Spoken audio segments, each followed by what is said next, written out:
Le coaching, c'est quoi ? Lorsque l'on s'intéresse au coaching, on trouve de nombreuses personnes qui se définissent comme coach. On a l'habitude d'entendre parler des coachs sportifs, des coachs de vie, des coachs business, il y a même des love coachs. Alors toutes ces appellations rendent difficile la compréhension de ce métier. Parce que certes, tout le monde peut se proclamer coach, c'est dans beaucoup de cas une appellation marketing. Mais être coach au sens propre du terme, c'est un métier qui nécessite une formation certificative, qui s'inscrit dans un cadre particulier, qui nécessite le respect de règles déontologiques et dont la pratique doit être supervisée par un professionnel du coaching aguerri. Dans cette vidéo, je vous propose donc d'éclairer votre compréhension du métier de coach, de ce que les coachs peuvent proposer. Vous aurez également les connaissances pour comprendre ce qui ne relève pas du coaching. Je m'appelle Pierre-Alex Nersessian, je suis formateur et coach, passionné par l'apprentissage et le coaching. Je vous accompagne vers votre liberté de choisir ce que vous voulez pour atteindre vos objectifs.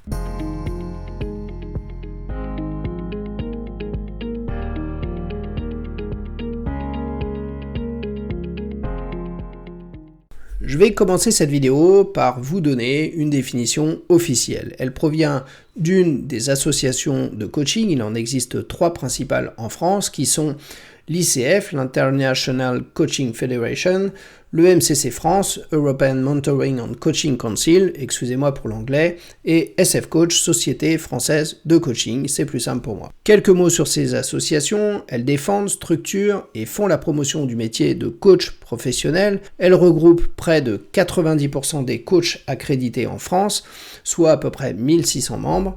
Elle publie régulièrement des ouvrages, des études, des rapports et organise des événements réguliers pour réunir les coachs entre eux, proposer une formation continue à leurs membres et en gros, ces associations encadrent la pratique du coaching en France. Voici ce que l'on peut donc lire comme définition sur le site de l'EMCC. Le coach est un professionnel de l'accompagnement qui a suivi une formation spécifique au coaching, formation qui respecte un référentiel de compétences précis et défini en collaboration avec les fédérations professionnelles. Si je m'arrête sur cette première partie de définition, on comprend que la formation de coach est encadrée par un référentiel de formation qui définit les compétences qui doivent être acquises par le coach lors de sa formation.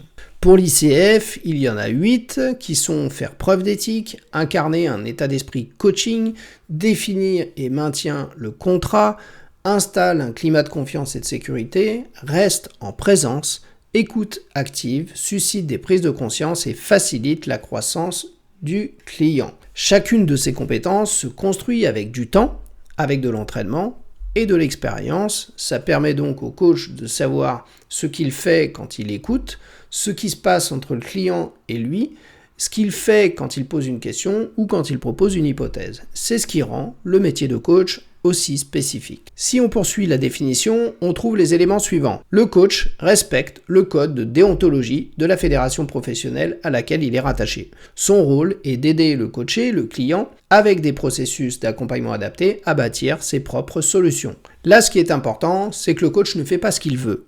Il s'inscrit dans une corporation qui est réunie par un code de déontologie.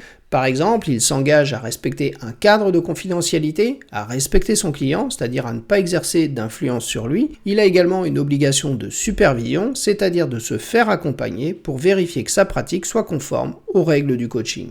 Le coach a d'autres obligations. Par exemple, il s'engage aussi à respecter l'organisation pour laquelle il intervient, à respecter ses confrères avec un devoir de réserve. Et ces exemples vous permettent de voir que le coaching est encadré et qu'un coach professionnel est soumis à des devoirs et des obligations. Le dernier point de la définition rappelle finalement une des compétences évoquées plus haut, à savoir l'éthique du coaching qui vise à dissocier le coaching du conseil. Contrairement aux consultants, il n'est pas d'abord là pour apporter des contenus, il ne connaît d'ailleurs pas forcément les aspects techniques du métier du client. Le coach est là pour mettre en œuvre des processus qui aident le client à dépasser ses obstacles, croître et gagner en efficacité. Si on résume tout ce que je viens de dire, on peut reprendre les éléments clés. D'abord, le coaching est un vrai métier. Puis, il nécessite une formation certifiée qui s'appuie sur un référentiel de compétences qui est validé. Le coach doit avoir une supervision régulière, c'est-à-dire défini dans le code de déontologie. Il ne connaît pas forcément les aspects techniques du métier du client, il ne fait pas de conseils ou de formation dans le cadre du coaching, Il utilise des processus d'accompagnement pour aider le client à trouver et à construire ses propres solutions et il permet ainsi au client de dépasser ses obstacles, de grandir personnellement et de gagner en efficacité. Pour aller un peu plus loin, je dirais que le coaching est un espace de confidentialité sécurisé qui est dédié au client. Dans cet espace, le client peut réfléchir à ses problématiques ou à ses objectifs sans risque d'être jugé. C'est par exemple un bon moyen pour un dirigeant de réfléchir à la stratégie de son entreprise, peut-être même de confier ses inquiétudes sans les propager à son équipe de direction. Il peut ainsi sortir de son isolement, prendre appui sur le processus de coaching pour gérer les situations qu'il rencontre. On peut aussi penser le coaching comme un levier d'optimisation plus que comme un moyen de réguler des situations difficiles. D'ailleurs, si on prend la plupart des grands patrons d'entreprises nationales et internationales, et même des sportifs de haut niveau, tous sont au top de leur art et potentiellement n'auraient pas besoin d'être accompagnés. Et pourtant, le paradoxe, c'est que toutes ces personnes se font accompagner pour être les meilleurs possibles et s'améliorer encore. Avant de conclure, je vous dirai un petit mot sur ce que le coaching n'est pas. Le coaching ne s'improvise pas, il s'apprend, il est régulé et il est supervisé, ce qui sous-entend que les gens qui se définissent comme coach sans avoir rempli ces conditions affichent souvent une image marketing. Alors évidemment, c'est important d'avoir une image marketing pour vendre ses offres, mais ça ne vous garantit pas la certification et la formation du praticien que vous choisissez.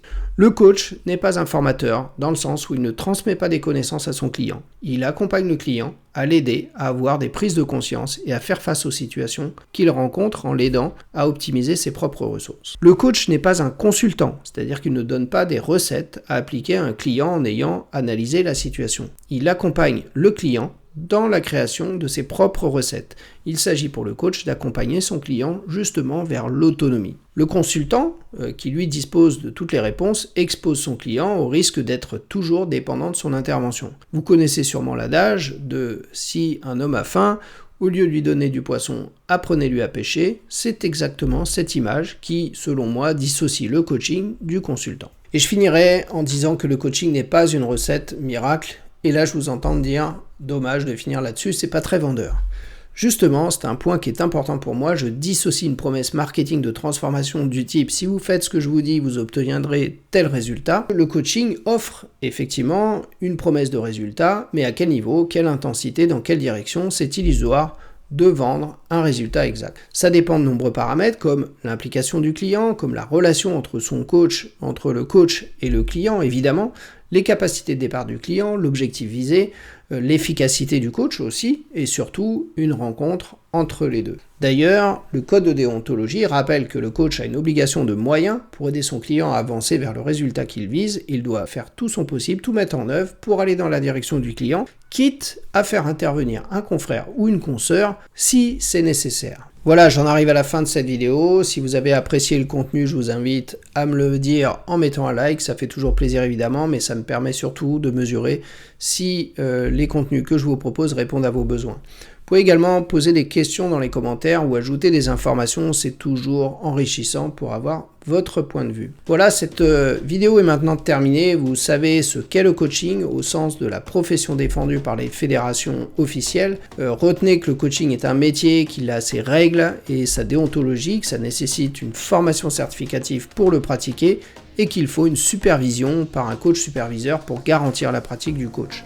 Quand tous ces critères sont remplis, vous pouvez alors vous poser des questions du type comment se passe un coaching ou encore à quel moment se faire coacher et peut-être comment choisir son coach. Si ces questions vous intéressent, je vous invite à regarder mes prochaines vidéos qui ont pour but de répondre exactement à ces questions. Vous trouverez également des informations dans la description en dessous de la vidéo. Merci d'être resté jusqu'à la fin, prenez soin de vous et je vous dis à la prochaine.